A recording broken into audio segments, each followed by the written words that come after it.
আজকে আমাদের প্রথম বিতর্কের বিষয় হচ্ছে পরিবেশ দূষণ রোধে শুধু নীতিমালা নয়, সামাজিক সচেতনতা জরুরি। বিষয়ের পক্ষে অবস্থান নিয়েছে আলী আমজাদ সরকারি বালিকা উচ্চ বিদ্যালয় এবং বিপক্ষে আছে the flowers KG and high school. পক্ষ দলের বক্তা তিনজন হলেন জাহরা ওয়াসমা, এস কে মিনহা আহমেদ ও নাজিফা আনজুম মৌমিতা, এবং বিপক্ষ দলের বক্তারা হচ্ছেন নন্দিতা শফিক শাহ, আদনান খান সাবিন এবং ইনসিয়া হক জোহা। আমি আশা করি তাদের পক্ষ থেকে আমরা একটা উপভোগ্য বিতর্ক উপহার পাব। তো দেরি না করে আমরা মূল পর্বে চলে যাচ্ছি। প্রথমেই বিষয়ের পক্ষাবলম্বন করার জন্য আমি আহ্বান জানাচ্ছি আলী আমজাদ সরকারি বালিকা উচ্চ বিদ্যালয়ের প্রথম বক্তা জাহরা ওয়াসমা। তো আমি প্রসঙ্গক্রমে উল্লেখ করে দিই যে প্রত্যেক বক্তা 3 মিনিট করে সময় পাবেন। 2 মিনিট পরে একটা সতর্কতা সংকেত দেওয়া হবে এবং 3 মিনিট পরে চূড়ান্ত ঘন্টা বাজবে। প্রথম পর্বের বিতর্ক শেষ হওয়ার পর যুক্তি খণ্ডনের জন্য প্রতি দলের দলনেতা 2 মিনিট করে সময় পাবেন। 1.5 মিনিট পরে একটা সতর্কতা সংকেত দেওয়া হবে এবং 2 মিনিট পরে চূড়ান্ত ঘন্টা বাজবে। সবার প্রতি শুভকামনা। সবার কাছ থেকে আমরা একটা চমৎকার পারফরমেন্স আশা করি আমরা আমাদের মূল পর্বে যাচ্ছি। তো প্রথমেই আলী আমজাদ সরকারি বালিকা উচ্চ বিদ্যালয় থেকে বিষয়ের পক্ষ অবলম্বন করার জন্য আমি আহ্বান জানাচ্ছি প্রথম বক্তা জাহরা ওয়াসমা।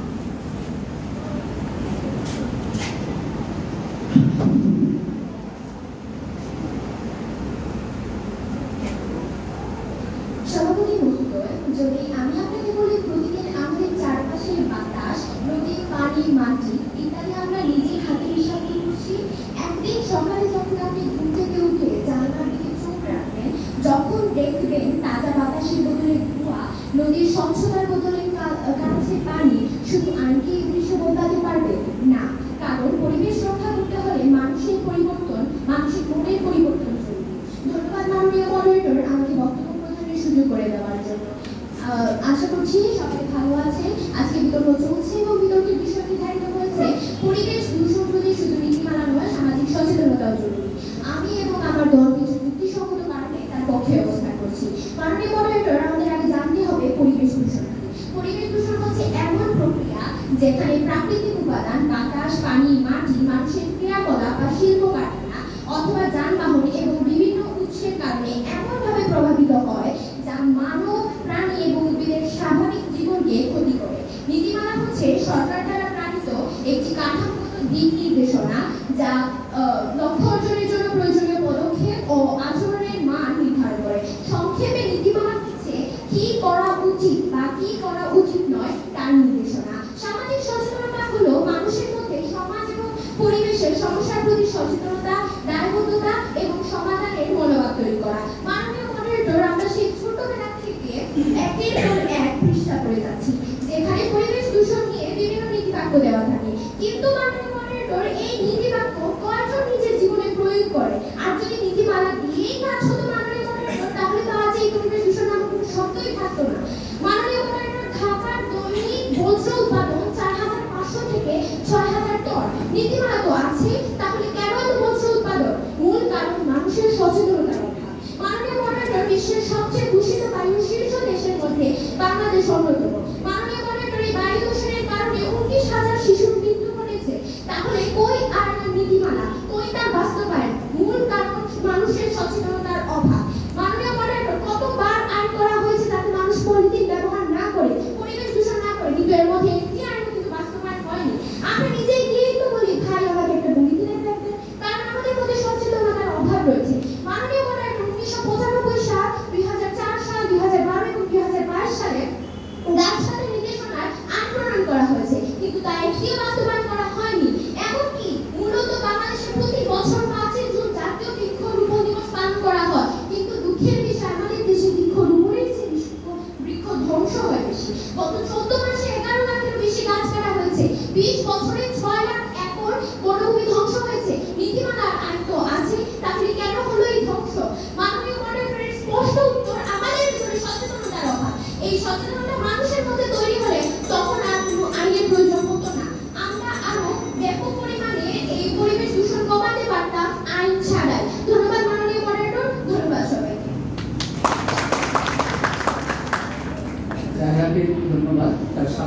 উপস্থাপনা আমরা শুনলাম। আমি সকল প্রতিযোগীর দৃষ্টি আকর্ষণ করছি, পক্ষে বা বিপক্ষে যারাই আছে, সময়ের দিকে একটু খেয়াল রেখে তোমাদের বক্তব্য উপস্থাপন।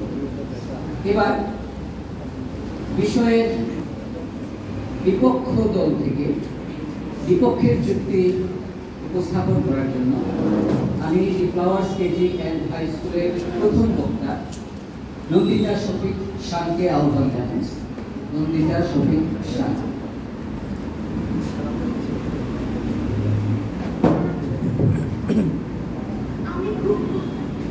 আমি খুব করে স্বপ্ন দেখি বাংলাদেশের কোনো শিশু মাইক্রোপ্লাস্টিক দেহে জন্মগ্রহণ করবে না। কোনো মায়ের আর্তনাদ শুনতে হবে না সন্তানের অকাল মৃত্যুর কারণে। মাননীয় সভাপতি বিশ্বব্যাংকের এক জরিপে দেখা যায় যে পরিবেশ দূষণে বাংলাদেশে বছরে 2,72,000-এর অধিক অকাল মৃত্যু হয়েছে, যার 50% শুধুমাত্র বায়ু দূষণের ফলে। পরিবেশ দূষণ রোধে নীতিমালা নাকি সামাজিক সচেতনতা কোনটি অধিক কার্যকর তা জানতে আজকে আমাদের এই বিতর্ক চলছে। আজকে বিতর্কের বিষয় নির্ধারণ করা হয়েছে পরিবেশ দূষণ রোধে নীতিমালা নয়, সামাজিক সচেতনতা জরুরি। বাস্তবতার প্রেক্ষাপটে অতি যুক্তিযুক্ত কারণে আমিও আমার দলভুক্ত বিষয়ের বিপক্ষে অবস্থান করছি। মাননীয় সভাপতি প্রতিটি বিষয় উত্থাপনে আগে সুস্পষ্টভাবে সংজ্ঞায়নের দাবি রাখে, তাই বিপক্ষ দলের প্রথম বক্তা হিসেবে আমি বিষয়গুলোকে আরো সুস্পষ্টভাবে সংজ্ঞায়ন করে যাচ্ছি। এক্ষেত্রে পরিবেশ দূষণ হলো এমন এক ধরনের প্রক্রিয়া যা মানুষের কার্যকলাপ বা প্রকৃতির কারণে পরিবেশের উপাদান দূষিত হয়ে জীব এবং প্রকৃতির জন্য ক্ষতিকর অবস্থা তৈরি করে। আবার নীতিমালা হলো কোনো লক্ষ্য পূরণের জন্য নির্ধারিত দিক নির্দেশনা, নীতি বা পরিকল্পনা। এর ভিতরে আবার তিনটি জিনিস থাকে। এক, প্রণয়ন, নীতিমালা অনুযায়ী নীতিমালা কেমন হবে, কোন সমস্যার সমাধান করবে তা নির্ধারণ। দুই, প্রয়োগ বা কার্যকরণ, নীতিমালা অনুযায়ী পদক্ষেপ গ্রহণ। আবার বাস্তবায়ন ও মূল্যায়ন, নীতিমালা কতটা সফল হলো, কোথায় ঘাটতি রইল তা যাচাই। প্রতিপক্ষ লক্ষ্য করুন, কেবল সচেতনতা অল্প শুনিয়ে পরিবেশ বাঁচানো যায় না। অনেকে সচেতন হলেও নিঃস্বার্থে নিয়ম ভাঙতে দ্বিধা করে না, কারণ মানুষ সবসময় যুক্তির কাছে মাথা নত করে না। সবাই জানে প্লাস্টিক ব্যবহার কতটা ক্ষতিকর, তবুও তারা প্লাস্টিক ব্যবহার করে চলছে। অনেকেই জানে ধোঁয়া পরিবেশ দূষণ করছে, তবুও তারা বায়ু দূষণ করছে। তাদের থামাবে কে? সচেতনতা না বিজ্ঞ প্রতিপক্ষ? সচেতনতা এখানে অসহায়। বাস্তবে যা মানুষকে নিয়ন্ত্রণ করে তা হচ্ছে শাস্তির ভয়। প্রতিপক্ষ দলের প্রথম বক্তা বলে গেলেন বইয়ের নীতি বাক্য থাকে। এখানে আমি সংশোধন করে দিচ্ছি, বইয়ের নীতি বাক্য নয় বরং সচেতন বাক্য থাকে। উচ্চস্তরে ক্ষয় রোধে মন্ট্রিয়াল প্রটোকল অনুযায়ী প্রদেশে সিএফসি গ্যাসের ব্যবহার বন্ধে সচেতনতা নয় বরং কঠোর নীতিমালা থাকায় দেশগুলি বাধ্য হয়েছে। তথ্যসূত্র উইকিপিডিয়া। ইতিহাস বলছে যেখানে কঠোর নীতিমালা প্রয়োগ হয় সেখানে দূষণ নিয়ন্ত্রিত হয়। ইউরোপের শিল্প কারখানার বর্জ্য ব্যবস্থাপনা সচেতনতার কারণে নয় বরং নীতিমালা কঠোর প্রয়োগের ফলে নিয়ন্ত্রিত হয়েছে।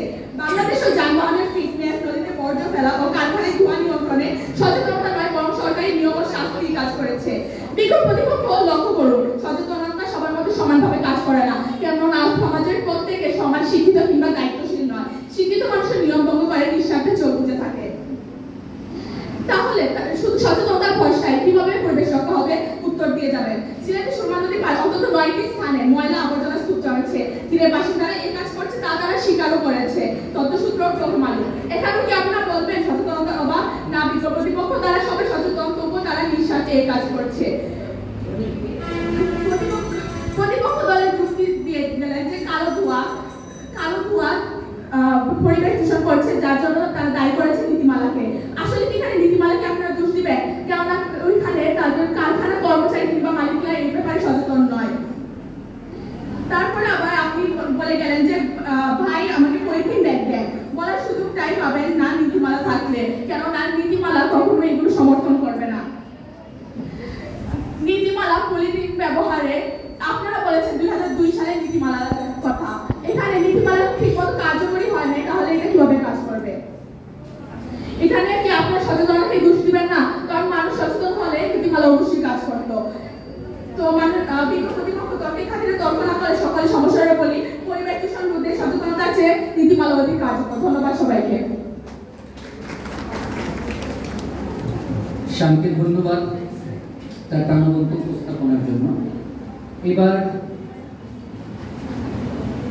পরিবেশ দূষণ রোধে শুধু নীতিমালা নয়, সামাজিক সচেতনতা জরুরি। এই বিষয়ের পক্ষে বক্তব্য রাখার জন্য আমি আলী আমজাদ সরকারি বালিকা উচ্চ বিদ্যালয়ের দ্বিতীয় বক্তা এসকে মিনহা আহমেদকে আহ্বান জানাচ্ছি। এসকে মিনহা আহমেদ।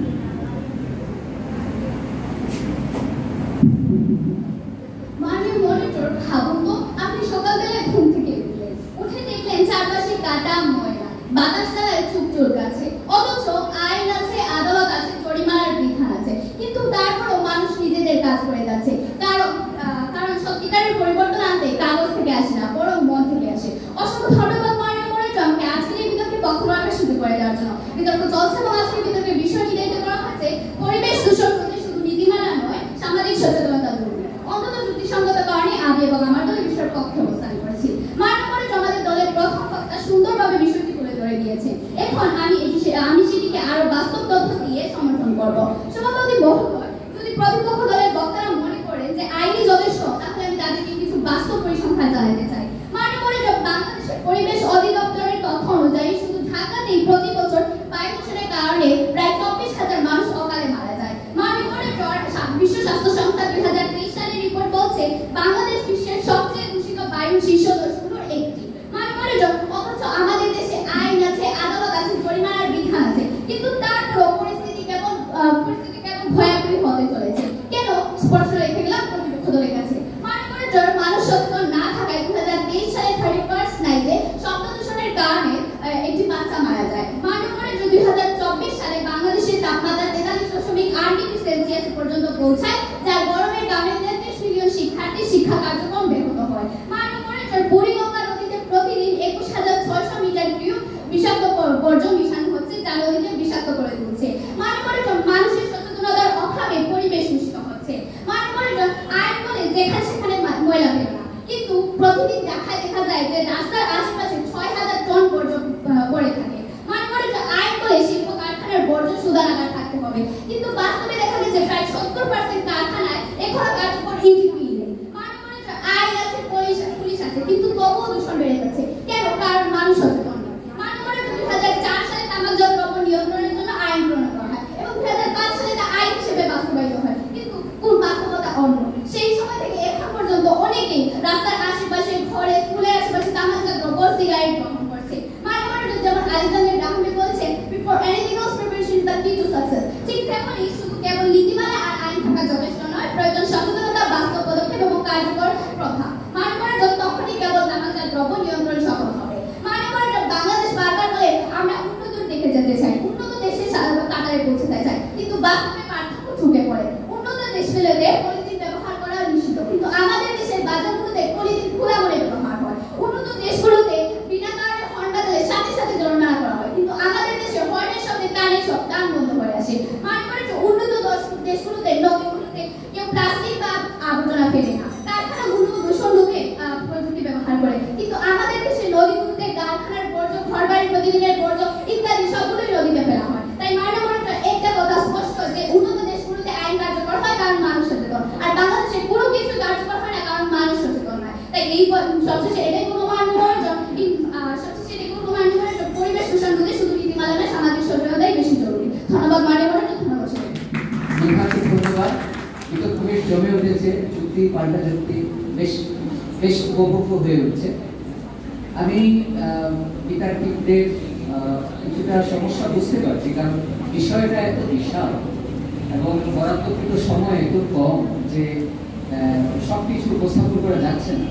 তবে যেহেতু উৎসব আমরা যাই বলি, ভিতরে ভিতরে প্রতিযোগিতা তো আছে, তো এই প্রতিযোগিতার কথা মাথায় রেখে এই নির্ধারিত সময়ের মধ্যে যুক্তিগুলো তুলে ধরার চেষ্টা করতে হবে সবাই। এবার বিষয়ের বিপক্ষে যুক্তি উপস্থাপন করার জন্য আমি আহ্বান জানাচ্ছি দি ফ্লাওয়ার্স কেজিএন হাই স্কুলের দ্বিতীয় বক্তা আদনান খান সামিন। এবার বক্তব্য রাখছে আদনান খান সামিন, তার অবস্থান বিষয়ের বিপক্ষে। সম্মানিত সভাপতি, মাননীয় বিচারক মণ্ডলী, প্রিয় শ্রোতাবৃন্দ, আপনাদের সবাইকে জানাতে চাই সালাম এবং আদাব। বিতর্ক চলছে এবং আজকে বিতর্ক বিষয় নির্দেশ করেছে পরিবেশ দূষণ রোধে সামাজিক সচেতনতাই বেশি জরুরি। প্রথমে সাধারণ কথা দিয়ে শুরু করা যাক। কথায় কাজ হয়, কাজে কথা দরকার। পরিবেশ রক্ষার কথা যতই শোনানো হোক না কেন, কাজটি বাস্তবায়ন হয় নীতিমালা এবং প্রয়োগের মাধ্যমে। এটি আজ আমি এবং আমার দলের ভক্তরা যথাযথ যুক্তি এবং তথ্যের মাধ্যমে প্রমাণ করে যাব। প্রথমে বলতে চাই উন্নত দেশের কথা। অনেকটা দায় টেনে নিয়েছে উন্নত দেশগুলো। উন্নত দেশের মধ্যে তালিকায় পড়ে যুক্তরাষ্ট্রের মতো দেশ। তো সাম্প্রতিক তথ্য অনুসারে যুক্তরাষ্ট্রে আজ পর্যন্ত নাকি বৈশ্বিক কমিউনিটি CO2 প্রায় 25% দায়িত্বে আছে, যা আমাদের ভীষণ অবাক করে। তথ্যসূত্র আওয়ার ওয়ার্ল্ড ডাটা। তাছাড়া বিশ্বের সবথেকে উন্নত দেশের তালিকায় পড়া চীনও এই তালিকায় পড়ে যায়। চীনের বৈশ্বিক কমিউনিটি গ্যাসের নিঃসরণ 31% থেকেও বেশি, যা বিশ্বের অন্য যে কোনো দেশের থেকেও অনেক বেশি। প্রতিপক্ষ বারবার আইন নিয়ে বলে যাচ্ছিলেন, তিনি বলে যাচ্ছিলেন এই আইন সেই, কিন্তু তিনি ভুলে গেছিলেন যে আমাদের বক্তব্যের বিষয় হলো নীতিমালার বদলে তিনি আইন করে দিয়েছেন। আমাদের দলের প্রথম বক্তা নীতিমালা কিন্তু ভালো করে ব্যাখ্যা করে দিয়ে গেছেন, এই ভালো করে একটু দেখে নেবেন। তাছাড়া দেশগুলোর যেখানে মাথাপিছু দূষণ অনেক বেশি, সেখানে আমার মনে হয় না সচেতনতার মাধ্যমে আমরা সমাধান করতে পারবো। সেখানে অবশ্যই আমাদের প্রয়োজন হবে কঠোর আইন, কঠোর নীতিমালা এবং কঠোর প্রয়োগের জন্য।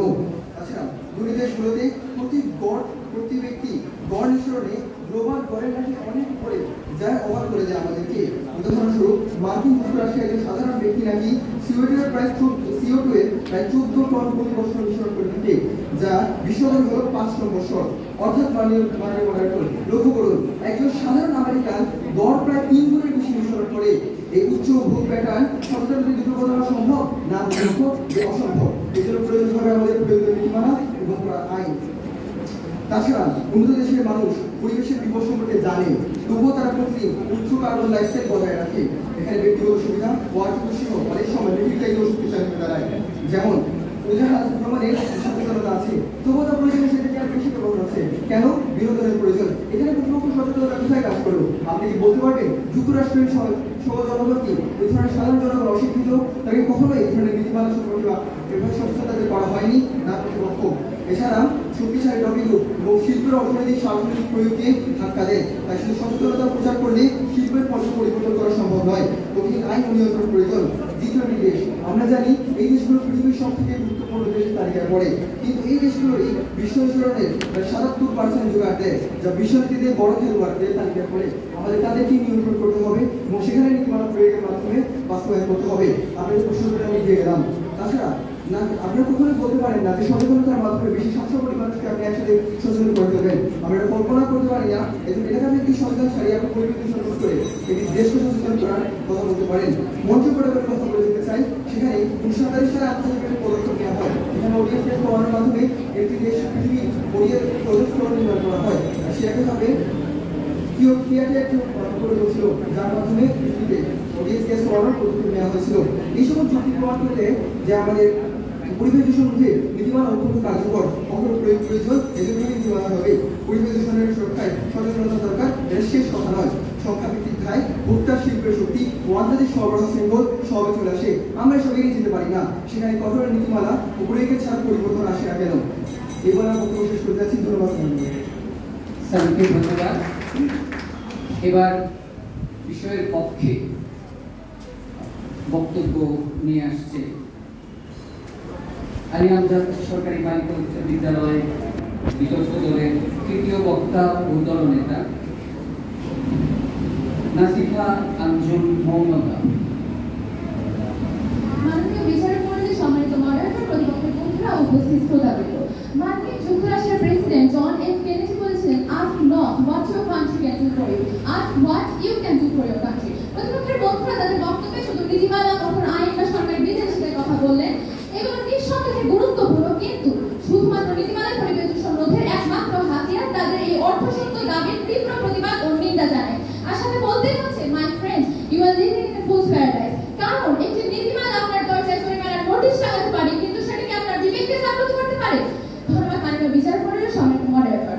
আজ আমি পক্ষ দলের দলনেতা হিসেবে আপনাদের সামনে দাঁড়িয়েছি এক অমোঘ ও অনস্বীকার্য সত্য প্রতিষ্ঠা করতে। আর তা হল পরিবেশ দূষণ রোধে শুধু নীতিমালা নয়, সামাজিক সচেতনতা জরুরি। সম্মানিত মডারেটর, আইন ও নীতিমালা থাকলে কি তা মানা হয়? আমাদের দেশের পরিবেশ সংরক্ষণের জন্য কত শত আইন বা নীতিমালা আছে, কিন্তু তারপরও কি আমরা আমাদের নদ নদী, বাতাস বা মাটি দূষণমুক্ত রাখতে পেরেছি বা সঠিকভাবে রক্ষা করতে পেরেছি? উত্তরটা আমরা সবাই জানি, পারিনি। সাম্প্রতিক সময় সিলেটের ভোলাগঞ্জের সাদা পাথর বা জাফলংয়ের পরিবেশ নানা কঠোর আইন বা নীতিমালা দিয়ে রক্ষা করা যাচ্ছে না বলে জানিয়েছেন আমাদের বন ও পরিবেশ উপদেষ্টা। সাথে তিনি এটিও জানিয়েছেন যে পরিবেশ ও প্রকৃতি রক্ষা করতে আমাদের অবশ্যই সামাজিক সচেতনতা বৃদ্ধি করতে হবে। মাননীয় মডারেটর, আইন থাকলেও দূষণ থেকে থাকে না, কারণ আইনকে পাশ কাটিয়ে মানুষ সুযোগ খোঁজে। আইন আছে রাস্তার পাশে, যেখানে সেখানে ময়লা ছিল না, তবুও আমরা দেখি মানুষের হাতে থাকে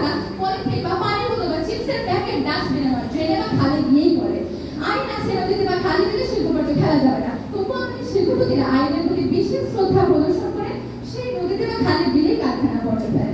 আইন আছে, রাস্তায় বা জন্মস্থানে ধূমপান নিষিদ্ধ, কিন্তু আজও মানুষ সিগারেটের ভয় পথ ঘাট ভরিয়ে দিচ্ছে। অতএব কেবল আইন বা নীতিমালা নয়, সবচেয়ে জরুরি মানুষের সচেতনতা। কারণ মডার্ন সমাজে সচেতনতা থাকলে মানুষ নিজে থেকে আইন মানে, এমনকি আইন না থাকলেও সঠিকভাবে তার দায়িত্ব পালন করে। জাপানে বা সিঙ্গাপুরে বা ইউরোপের অনেক দেশে পলিথিন বা প্লাস্টিকের ব্যবহার অনেকখানি কমেছে, কেবল সরকারের নীতিতে নয়, বরং ক্রেতারা সচেতন হয়ে বিকল্প গ্রহণ করেছেন বলে। মানে মডার্ন আইন বা নীতিমালা সরকার পরিবর্তনের সাথে সাথে বদলে যেতে পারে, কিন্তু একটি সচেতনতা একবার সমাজে গেঁথে গেলে তা স্থায়ী হয়, এটি একটি কালচার বা সংস্কৃতিতে পরিণত হয়। প্রখ্যাত পরিবেশ বিজ্ঞানী ডেভিড সুজুকি বলেছেন, we are the environment, what we do to it we do to ourself. অর্থাৎ আমরা এই পরিবেশ, এই প্রতি আমরা যা করি আমরা তার নিজেদের প্রতিই করি। মানে মডার্ন প্রতিপক্ষের বন্ধুদের কাছে প্রশ্ন রাখতে চাই, আইন ও নীতিমালা যদি যথেষ্ট হতো তাহলে কেন ঢাকা আজও বিশ্বের অন্যতম দূষিত শহর? কেন আইন থাকা সত্ত্বেও প্রতিদিন কোটি কোটি হর্ন বাজে? কঠোর আইন ও নীতিমালা থাকার পরও কেন বুড়িগঙ্গা থেকে শুরু করে পদ্মা, ধোলাইখাল থেকে কর্ণফুলী প্রতিদিন নদ নদী ও খাল দূষণের কালো জল খেতে হচ্ছে? উত্তর দিয়ে যাবেন আশা করি। মানে মডার্ন নীতিমালা হলো শরীরের কঙ্কাল, কিন্তু সামাজিক সচেতনতা হলো it's heart and it's soul. কঙ্কাল হলো শরীরকে দাঁড়িয়ে থাকতে সাহায্য করে, কিন্তু শরীরকে হাঁটতে, দৌড়াতে ও লড়াই করতে শেখায় অনলি এ বিটিং হার্ট। কারণ সেটি হলো মানুষের সামাজিক সচেতনতা। অতএব পরিশেষে বলতে চাই, প্রিয় প্রতিপক্ষ, একবার চোখটা একটু খুলুন, মন দিয়ে ভাবুন, আর আমাদের সাথে একযোগে বলুন, পরিবেশ দূষণ রোধে শুধু নীতিমালা নয়, সামাজিক সচেতনতা জরুরি এবং প্রধান অস্ত্র। ধন্যবাদ মাননীয় বিচারপতি, ধন্যবাদ সবাই। মমতাকে ধন্যবাদ। বিষয়ের পক্ষে দাঁড়িয়ে সে মোটেও মৌনতা অবলম্বন করেনি, বরং মুখরতা নিয়ে সেটা যুক্তি উপস্থাপন করেছে। এবার বিষয়ের বিপক্ষে বক্তব্য নিয়ে আসার জন্য আমি আহ্বান জানাচ্ছি the flowers KG and high school বিতর্ক দলের তৃতীয় বক্তা এবং দলনেতা ইনসিয়া হক জোহা। জোহাকে বক্তব্য উপস্থাপনের জন্য আহ্বান জানাচ্ছি। ধন্যবাদ মাননীয় সভাপতি, আমাকে কিছু বলার সুযোগ করার জন্য। এই বিশ্বকে এই শিশুর বাসযোগ্য করে যাব আমি, নবজাতকের কাছে এ আমার দৃঢ় অধিকার। মাননীয় সভাপতি, সম্মানিত সুধী, সবাইকে স্বাগত জানাচ্ছি। বিতর্ক চলছে এবং আমাদের আজকের বিতর্কের বিষয় নির্ধারণ করা হয়েছে পরিবেশ দূষণ রোধে নীতিমালা নয়, সামাজিক সচেতনতা জরুরি। অত্যন্ত যুক্তিযুক্ত এবং বাস্তবতার প্রেক্ষাপটে আমি এবং আমার দুটো বিষয়ের বিপক্ষে অবস্থান করছি। মাননীয় সভাপতি, আমার প্রথমে লিখিত কবিতা জনতনী কবি সুকান্ত ভট্টাচার্য রচনা করেছিলেন অনেক আগেই।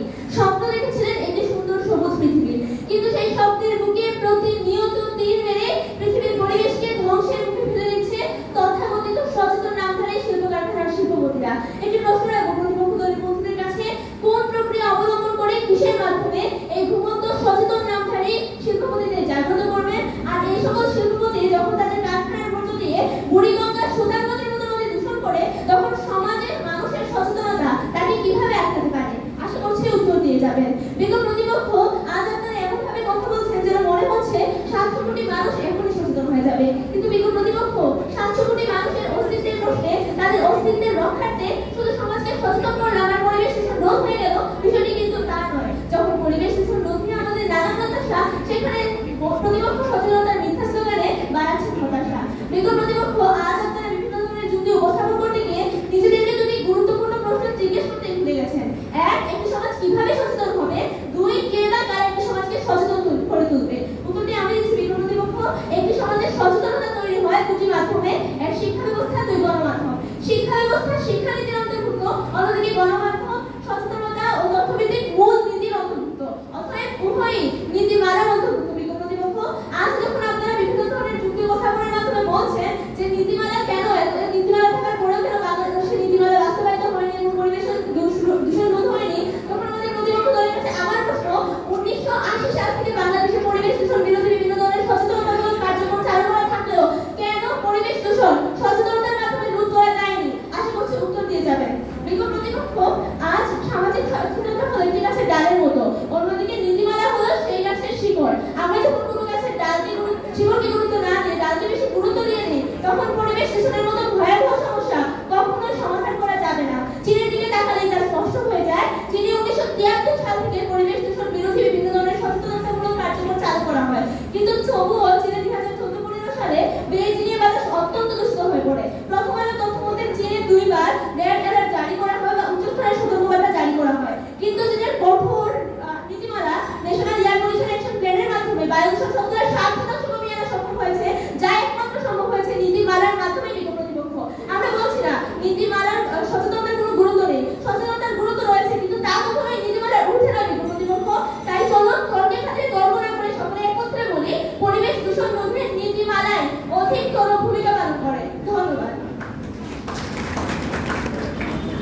ধন্যবাদ জোহাকে। আমরা উভয় দলের 6 জন বক্তার বক্তব্যই শুনলাম। বিচারক তাদের যুক্তির তীব্রতা নিশ্চয়ই পরীক্ষা করছেন। এবার আমি প্রতি দলের দলনেতাকে প্রতিপক্ষের যুক্তি খণ্ডন এবং নিজস্ব যুক্তি উপস্থাপনের সুযোগ দিচ্ছি। এই পর্যায়ে আমাদের সময় বরাদ্দ হচ্ছে 2 মিনিট। 1.5 মিনিট পর একটা সংকেত দেবে, তারপর 2 মিনিট পরে চূড়ান্ত ঘন্টা বাজবে। তো প্রথমেই পক্ষ দলের দলনেতা মৌনতাকে যুক্তি খণ্ডনের জন্য আমি আহ্বান জানাচ্ছি।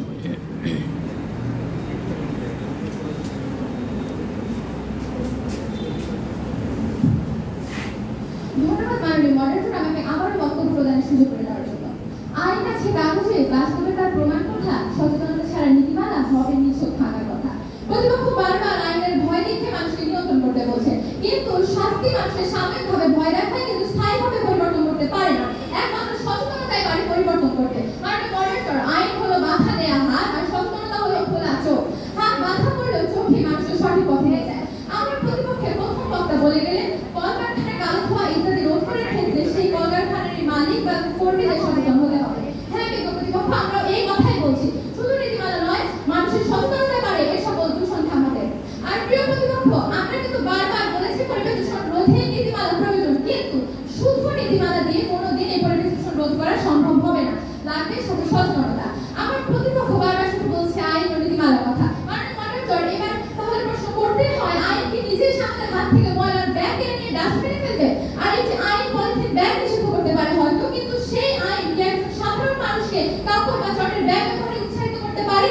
অবশ্যই পারে না মাননীয় মডারেটর। এখানেই দরকার সামাজিক সচেতনতা। মহাত্মা গান্ধী বলেছিলেন, be the change you to see in the world. আমার প্রতিপক্ষ বলে গেল পরিবেশ রক্ষার জন্য কঠোর আইন থাকলে যথেষ্ট, অর্থাৎ আইন বা নীতিমালা মানলেই সব সমস্যার সমাধান হয়ে যাবে। কিন্তু প্রিয় প্রতিপক্ষ, আইন কিন্তু ভয় দেখায়, কিন্তু ভয় মানুষকে সাময়িকভাবে থামায়, অথচ সচেতনতা মানুষকে ভিতর থেকে বদলায়। শাস্তি পেলে মানুষ একদিন ঠিকই আবার ভুল করবে, কিন্তু সচেতনতা মানুষকে প্রতিদিন সঠিক পথে চালাবে। প্রিয় প্রতিপক্ষ, আপনারা বললেন দেশে অনেক আইন আছে, নীতিমালা আছে। আচ্ছা, যদি প্রয়োগ যথেষ্ট হতো তবে আজ ধূমপান নিষিদ্ধ লেখা বোর্ডের নিচে মানুষ ধূমপান করতো না, রাস্তার পাশে ময়লা ফেলতো না। প্রমাণ স্পষ্ট, আইন আছে, আইনের প্রয়োগ আছে, তবুও কোনো পরিবর্তন নেই, কারণ সচেতনতাই নেই। আচ্ছা, আপনারা যে বললেন বিভিন্ন উন্নত দেশে নীতিমালা প্রয়োগের ফলে পরিবেশ দূষণ অনেকখানি রোধ করা সম্ভব হয়েছে, তবে আপনারা কি জানেন বিভিন্ন পরিবেশবাদী সংগঠন জনসচেতনমূলক ক্যাম্পেইন এবং বিভিন্ন প্রচার প্রচারণার মাধ্যমে সরকার নিজে বাধ্য হয়ে সেগুলো নীতিমালা তৈরি করতে বাধ্য হয়েছে। তাই শেষ পর্যন্ত বলতে হয় পরিবেশ দূষণ রোধে সচেতনতাই আসল কথা, আইন কোনো নীতিমালা দরকার, তবে সচেতনতাই আসল কথা। ধন্যবাদ। পক্ষ দলের দলনেতাকে ধন্যবাদ। এবার যুক্তি খণ্ডনের জন্য আমি বিপক্ষ দলের দলনেতা জোহাকে মাইক্রোফোনের সামনে আহ্বান জানাই। জোহা। ধন্যবাদ মাননীয় সভাপতি, আমাকে আবারও কিছু বলার সুযোগ করে দেওয়ার জন্য। আজ আমাদের বিগত প্রতিপক্ষ বিভিন্ন ধরনের যুক্তি উপস্থাপন করেছেন। তারা বিভিন্ন ধরনের যুক্তির মধ্যে বলেছেন যে আমরা নাকি বলছি নীতিমালাই একমাত্র উপায় পরিবেশ দূষণ রোধ করার। আমরা এবার বলছি না যে নীতিমালাই একমাত্র উপায়, আমরা বলছি পরিবেশ দূষণ রোধে সচেতনতার কার্যকরী ভূমিকা তখনই প্রতিফলন ঘটাবে যখন আমরা নীতিমালাকে বাস্তবে রূপান্তর করতে পারবো। বিগত প্রতিপক্ষ আপনারা ধূমপানের কথা বলে গেলেন, কিন্তু বিগত প্রতিপক্ষ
জাতীয় বিতর্ক উৎসব 2000 সমাপন পত্রিকায় 2025 উপলক্ষে আজকের এই বিতর্ক অনুষ্ঠানের সম্মানিত মডারেটর, মঞ্চে উপস্থিত সম্মানিত বিচারকবৃন্দ এবং সামনে উপস্থিত বিভিন্ন স্কুলের সম্মানিত শিক্ষকবৃন্দ, উপস্থিত বিভিন্ন স্কুলের পার্টিসিপেন্টবৃন্দ এবং আমার প্রিয় শিক্ষার্থীবৃন্দ, সবাইকে শুভ সকাল।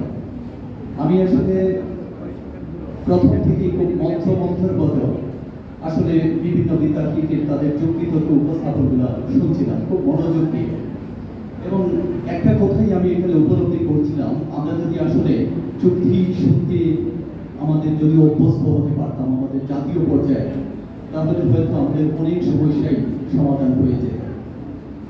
এখানে যুক্তি খণ্ডন শুনলাম, পক্ষ বিপক্ষ দলের যুক্তির বৈধতা বিচার বিশ্লেষণ করা, যুক্তি খণ্ডন, আসলে এগুলো আমাকেও আবার অনুপ্রাণিত করছে। কত পেশেন্সে তারা কিন্তু যুক্তির খণ্ডন করছে। তো এইভাবে এই যদি হেলদি প্র্যাকটিসটা আমাদের পার্সোনাল জীবনে, আমাদের জাতীয় জীবনে যদি এই বিতর্ককে যেভাবে তারা যুক্তি উপস্থাপন করছে, যুক্তির বৈধতা বিশ্লেষণ করছে, এগুলো যদি আমাদের ব্যক্তিগত জীবনেও এই অভ্যাসটা যদি আমরা প্র্যাকটিস করতে পারি, তাহলে হয়তো আমরা একটা সুন্দর বাংলাদেশ নির্মাণ করতে পারি। আসলে বিতর্কটা শুরু হয়েছিল অনেক আগে, গ্রিক পর্যায়ে। সেই সময় থেকেই আসলে তখনও বিজ্ঞান কিন্তু আজকে যে পর্যায়ে বিজ্ঞানের এই জৌলুস দেখা যাচ্ছে, সেই পর্যায়ে বিজ্ঞান ছিল না। এই যুক্তির মাধ্যমেই কিন্তু বিজ্ঞান আজকে একটা পর্যায়ে চলে এসছে। তারপরে কিন্তু আমরা দেখলাম রোমানদের মধ্যে কিন্তু এইরকম একটা চর্চা ছিল, মধ্যযুগীয় ইউরোপেও ছিল, এবং এখনো অনেক উন্নত দেশে কিন্তু বিতর্ক প্রতিযোগিতা, যদিও আমরা কিন্তু আসলে অনেক ক্ষেত্রে পিছিয়ে আছি। হয়তো এই যে আমার সামনে যে আজকে যে বিতর্কিকা যে বিতর্ক করছে, হয়তো তারা এই সুন্দর একটি ধারা অব্যাহত রাখবে। আমাদের বিতর্কের মধ্য দিয়ে, যুক্তি উপস্থাপনের মধ্য দিয়েই আমাদের বিভিন্ন সমস্যার সমাধান হবে। আমি বলতে চাই যে এখানে যারা বিতর্ক উপস্থাপন করেছে, পক্ষ বিপক্ষ, আসলে উভয়েরই বিতর্ক আসলে আমার খুব ভালো লেগেছে। হয়তো রেজাল্টটা আসবে, কিন্তু এরাই হয়তো আমাদের মধ্যে সম্ভাবনা জাগিয়ে তুলছে। আমরা এই সম্ভাবনা, এই স্বপ্নকে মধ্যে ধারণ করব, আমরা এগিয়ে যাব। এই তরুণদের এই বিতর্ককে, খুদে বিতর্কের মধ্য দিয়ে আমরা এগিয়ে যাব। ধন্যবাদ সবাইকে, ধন্যবাদ মডারেটরকে আমাকে কিছু বলার সুযোগ করে দেওয়ার জন্য।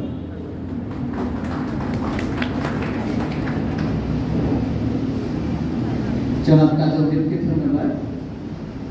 ফলাফল আমাদের হাতে এসে গেছে, আমরা জানিয়ে দেব ফলাফল। তো তার আগে একটা কথা বলতে চাই, যারা এখানে বিজয়ী হয়েছে বা যারা প্রতিদ্বন্দ্বিতা করেছে, সবাই আমরা আশা করছি শেষ পর্যন্ত থাকবে, কারণ সবার জন্য সার্টিফিকেট রয়েছে। চূড়ান্ত বিচারে কিন্তু আমাদের প্রাপ্তি হচ্ছে এই বিষয়ের জন্য আমাদের যে একটা ব্রেইনস্টর্মিং, আমরা একটা মানসিক প্রস্তুতি, কিছু পড়াশোনা, কিছু দেখা, এটা হচ্ছে আমাদের একটা লাভ, যেটা আমাদের মেধাকে শানিত করেছে, আমাদের মননকে আরো আলোড়িত করেছে, এটা আমাদের একটা লাভ। আর দ্বিতীয় লাভ হচ্ছে, যদি বস্তুগত লাভের কথা বলি, তাহলে সেটা হচ্ছে আমাদের একটা সনদ অর্জন। এটা তোমাদের পরবর্তী জীবনে আরো বৃহত্তর ক্ষেত্রে হয়তো এই সনদটা তোমাদের একটা বিরাট পাথে হয়ে থাকে। কোন সময় যে এটা তোমাকে কি পরিমাণে হেল্প করবে সেটা কিন্তু আমরা এই মুহূর্তে বলতে পারছি না, তবে এটা আমি নিঃসন্দেহে আমি বলবো এটা একটা অর্জন। তো ফলাফল আমাদের হাতে এসে পৌঁছে গেছে। প্রথমেই শ্রেষ্ঠ বক্তা কে হয়েছে আমরা জানিয়ে দিচ্ছি। তো শ্রেষ্ঠ বক্তার নাম ঘোষণা করছে আয়েশা নাজরীন। ধন্যবাদ স্যারকে। আমাদের আজকে বিতর্কের এই পর্যায়ে শ্রেষ্ঠ বক্তা হয়েছে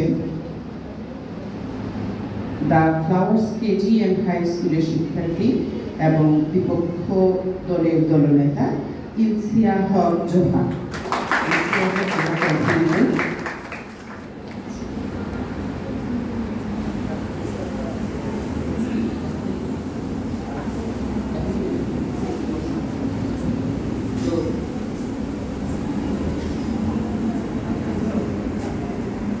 শ্রেষ্ঠ বক্তার একটা স্মারক উপহার গ্রহণ করার জন্য আমি জোহাকে মঞ্চে আহ্বান জানাচ্ছি।